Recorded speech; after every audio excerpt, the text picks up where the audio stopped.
নৌকায় চড়ে দুচোখ যেদিকে যায় সবুজ আর সৌন্দর্যের অপার মায়ায় হারিয়ে যেতে ইচ্ছে করে বারবার।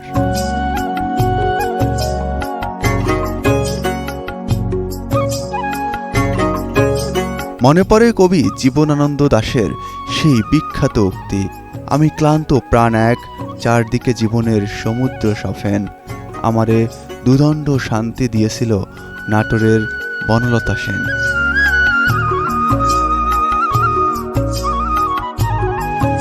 বর্ষাকালে প্রায় ৩৬,৮০০ হেক্টর জমি নিয়ে নিজের আপন রূপ দেখাতে শুরু করে চলন বিল।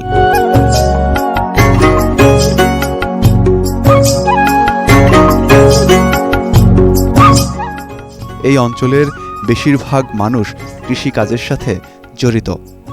বর্ষায় যেখানে মাছ ধরা আর হাঁস পালন করা হয়, সেখানে শুষ্ক মৌসুমে চলন বিল হয় প্রধান পেশা, কৃষিকাজের একমাত্র মাধ্যম।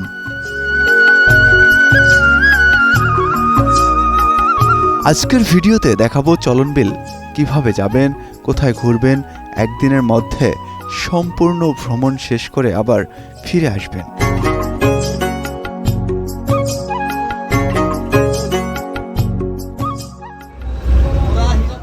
আজ আমরা রওনা হই ঢাকার গাবতলী বাস স্ট্যান্ড থেকে শ্যামলীতে চড়ে। তবে এই গাড়ির মান ও সেবা তুলনামূলক কিছুটা কম। গাড়ি চলতি পথে মাঝে মধ্যেই থামিয়ে প্যাসেঞ্জার নেওয়া এবং যান্ত্রিক ত্রুটির কারণে এমন ভোগান্তিতেও পড়তে হয়েছে। তবে স্বস্তির দেখা পেয়েছি যমুনা সেতুর মন জোড়ানো দৃশ্যে।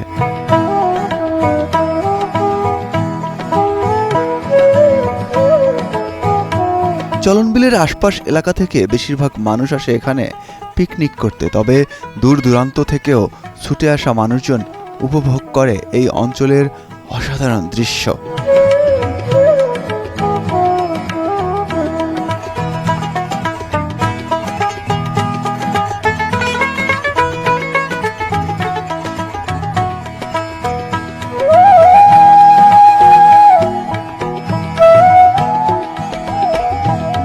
আজ আমি স্থানীয় একটি পিকনিক গ্রুপের সাথে ঘুরে দেখব চলন বিলের বিশেষ কিছু অংশ এবং আপনাদেরকেও দেখানোর চেষ্টা করব উপভোগ্য সকল বিষয়।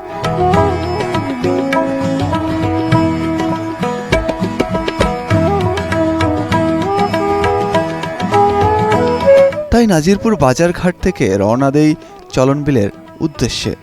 দুপাশের সবুজ দৃশ্য ও খালে পাট ধোয়ার দৃশ্য যেন গ্রাম বাংলার সহজ সরল জীবন ও শাশ্বত প্রকৃতির সাথে পরিচয় করিয়ে দেয়।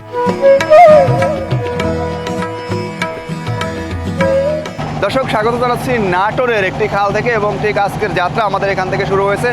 আজকে মূলত আমরা চলন বিলের যে বিছাইল কি বলে এলাকাটা, সেই এলাকায় যাব এবং সেখানকার আশপাশের যে সৌন্দর্য সেগুলো ঘুরিয়ে দেখানোর চেষ্টা করব।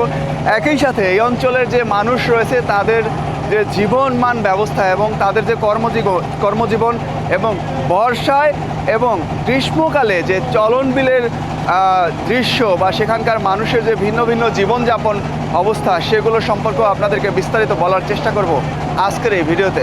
আজকের এই ভিডিওটি আপনারা না টেনে সম্পূর্ণ দেখুন এবং সাবস্ক্রাইব করুন আমার ইউটিউব চ্যানেল। মধ্যাহ্নভোজের আয়োজন করতে চাল, ডাল, মাংস ও মশলা প্রস্তুত করে শুরু হয় রান্নাবান্নার মহাযজ্ঞ।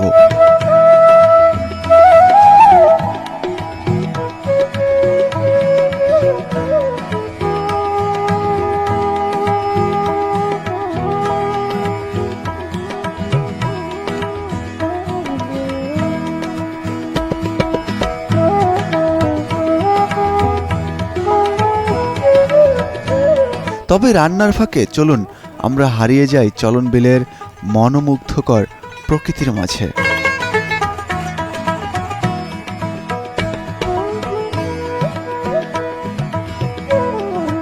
বেশ কিছু সময় পর আমাদের বোট থামল সাতপুকুরিয়া নামক একটি স্থানে। এখানে বিশুদ্ধ পানি সংগ্রহ করে চলবে রান্নাবান্নার বাকি কার্যক্রম। দর্শক, ঠিক এই সময়টাতে আমি রয়েছি সাতপুকুরিয়া যে কমিউনিটি ক্লিনিক রয়েছে সেখানে, হাসপাতালের সামনে। আর ঠিক আমার হাতের ডান পাশে, অর্থাৎ এই সাতপুকুরিয়ার চারপাশেই হচ্ছে আপনার বিল রয়েছে এবং আমার হাতের ডান পাশে রয়েছে আপনার একটা স্কুল এবং সাইক্লোন সেন্টারও সম্ভবত, এবং ঠিক তার এই পাশটাতে রয়েছে একটি বাজার। এবং আমার এখানের দৃশ্য হচ্ছে এমন, যেমন এখানে হচ্ছে বিভিন্ন এলাকা থেকে যারা আসেন তারা মূলত এই ধরনের নৌকা কিংবা ট্রলারগুলো নিয়ে আসেন, এবং সেই ট্রলারে যে রান্নাবান্নার বিশেষ করে পানি, সেই পানি কিন্তু এই দিকটা থেকে সংগ্রহ করা হয় এসে পরবর্তীতে টান পড়লে। এবং এইখানে দেখতে পাচ্ছেন যে আমার হাতের সামনে ওনারা হচ্ছে রান্না করতেছেন। এই ধরনের বেশ কিছু ভিউ আমি দেখছি। ওই পাশেও যেমন আমরা যেখানে নেমেছি সেখানেও রয়েছে, এবং এই পাশেও দেখতে পাচ্ছেন যে একটি নৌকার মধ্যে রান্নার ব্যবস্থা করা হচ্ছে। যারা ঘুরতে আসেন তারা মূলত এভাবে করেই এখানে দুপুরের যে খাবার রয়েছে সেগুলো কিন্তু খেয়ে থাকেন। একই সাথে এখানে দেখতে পাচ্ছেন যে নৌকা যে তৈরি করা হয় এই অঞ্চল যেহেতু এটা একটা নিম্ন অঞ্চল, সেই ক্ষেত্রে হচ্ছে এখানে বর্ষায় চলাচলের একমাত্র বাহন হচ্ছে নৌকা। সেই ক্ষেত্রে নৌকার জন্য মূলত নৌকা দিয়ে চলাফেরা করার কারণে এই অঞ্চলে নৌকার একটি বিশেষ চাহিদা রয়েছে। এবং আমার হাতের সামনে দেখতে পাচ্ছেন যে সম্ভবত একটি মোটামুটি মাঝারি পরিসরের ট্রলার, এবং আমার সামনে এখানেও দেখতে পাচ্ছেন যে আরেকটি নৌকা কিন্তু বানানো হচ্ছে। এবং এই পাশটাতে যেটি রয়েছে একটি পুকুর, সেই পুকুরে আপনারা চাইলে গোসল করতে পারেন, এবং একই সাথে এই সাইডটাতে নেমেও গোসল করতে পারবেন। সাতপুকুরিয়ার দিক থেকে কিছুটা সামনে গেলেই দেখতে পাবেন বটগাছের এমন মনোরম দৃশ্য। দর্শক, ঠিক এই সময়টাতে আমি রয়েছি সাতপুকুরিয়া যে বাজার রয়েছে সেই বাজারে। আমার ঠিক এই পাশে দেখতে পাচ্ছেন আপনারা কচুরিপানা, এবং আমার সামনে অর্থাৎ এই পাশে দেখতে পাচ্ছেন বেশ কয়েকটি যে কুটা বলে সেই কুটার পালা, এবং একই সাথে এটা হচ্ছে সেই বাজার। এখানে হচ্ছে বিভিন্ন এলাকা থেকে মানুষজন এসে মূলত বিশ্রাম নেয় এই জায়গাটাতে, বট গাছের নিচে ছায়া পড়ে। আর এই দিক থেকে যে বাতাসটা আসে সেই বাতাসটার মূলত এখানে যারা আসেন তাদেরকে তাদের মন প্রাণ জুড়িয়ে দেয়। এবং এখানে আরেকটা বিষয় আপনাদেরকে দেখাতে চাই যে এই বছর একটু পানি কম হয়েছে বলতেছে সবাই, আমি যাদের সাথে কথা বলছি এই এলাকার তারা। আর এই বছর কচুরিপানা সবচেয়ে বেশি হয়েছে অন্যান্য বছরের তুলনায়।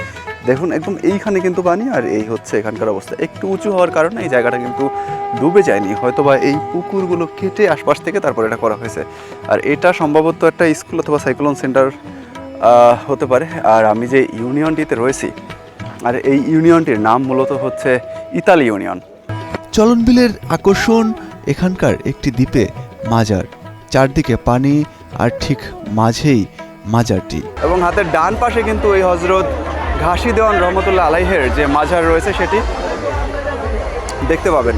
এবং একই সাথে একটা কথা বলতে চাই যে মাজার নিয়ে বাংলাদেশে হচ্ছে বিভিন্ন ধরনের মতপার্থক্য রয়েছে, সেই মতপার্থক্যের কথা আমি বলবো না। তবে মাজারে এখানে যদি আপনারা আসেন তাহলে এখানে নানা ধরনের মানুষের দেখা আপনারা পাবেন। এবং একই সাথে দেখলাম যে মাজারের ওই পাশটাতে যারা হচ্ছে বিভিন্ন এলাকা থেকে ঘুরতে আসে তাদের মধ্যে বেশ কয়েকজনের উগ্রতাও প্রকাশ পেয়েছে। যেমন হচ্ছে বিভিন্ন ধরনের সাউন্ড বক্স নিয়ে এসে অস্বাভাবিকভাবে সেগুলোর ব্যবহার করছেন। এবং মাজারের ভিতরে যাওয়া যায় কিনা সেটা আমি জানি না, তবে যে আপনাদেরকে দেখানোর চেষ্টা করব। প্রচণ্ড পরিমাণে কিন্তু ভিড় রয়েছে, বিশেষ করে যারা শুক্রবার এখানে আসেন তারা হচ্ছে মূলত শুক্রবারে এখানে লোকজন বেশি আসেন, যার ফলে এই ধরনের ভিড় হয়। এবং আপনারা আমার সামনে দেখতে পাচ্ছেন যে এখানে যে মূল মাজার রয়েছে, মাজারের যে কবর সেটি কিন্তু এখানে রয়েছে। এবং এখানে হচ্ছে বিভিন্ন এলাকা থেকে আসা লোকজন হচ্ছে এই মাজারে যে ইবাদত কিংবা তাদের যে বিশ্বাসের জায়গা থেকে তারা এগুলো করছেন। এবং একই সাথে মোমবাতি দিয়ে মানুষজন হচ্ছে মূলত এখানে যে মানত করেন সেগুলো অথবা হচ্ছে মাজারের উদ্দেশ্য করে দিচ্ছেন। আমি জানি না ঠিক এগুলো কতটুকু ভালো। এবং একই সাথে এখানে যে মাজার রয়েছে সেটি সাজিয়ে কিন্তু রাখা হয়েছে।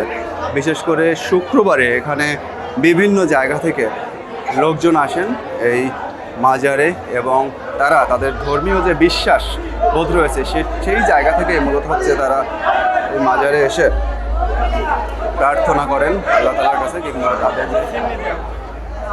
তাদের যে ধর্মীয় রীতিনীতি সেগুলো পালন করেন। এবং একই সাথে যে মাজার রয়েছে সেই মাজারে কিন্তু আমরা দেখতে পাচ্ছি যে এখানে তবারক বা খাবার কিন্তু বিতরণ করা হচ্ছে, আপনারা দেখতে পাচ্ছেন।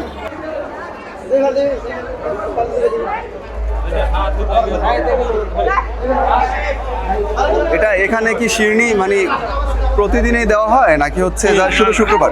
না, প্রতিদিন দেওয়া হয়।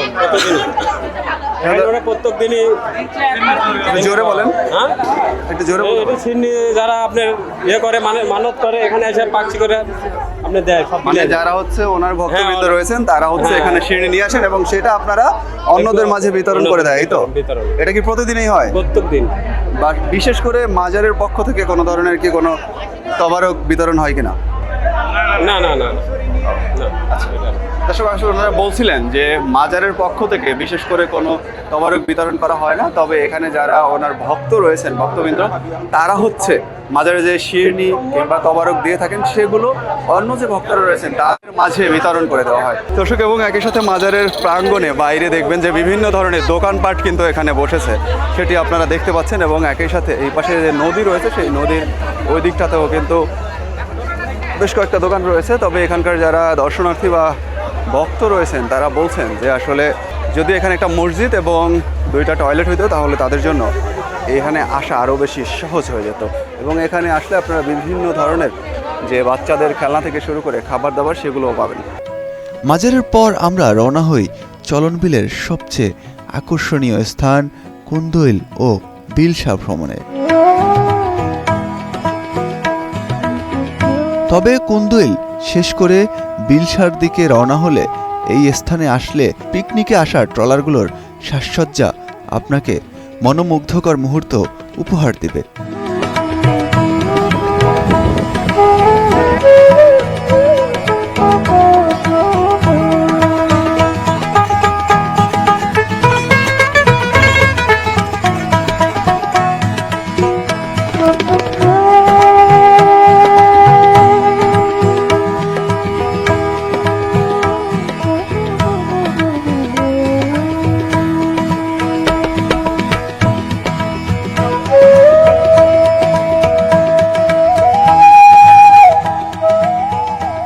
এছাড়াও এখানকার স্বর্ণদ্বীপ নামক স্থানে এসে চা কফি ও স্ন্যাক্স গ্রহণ করতে পারেন।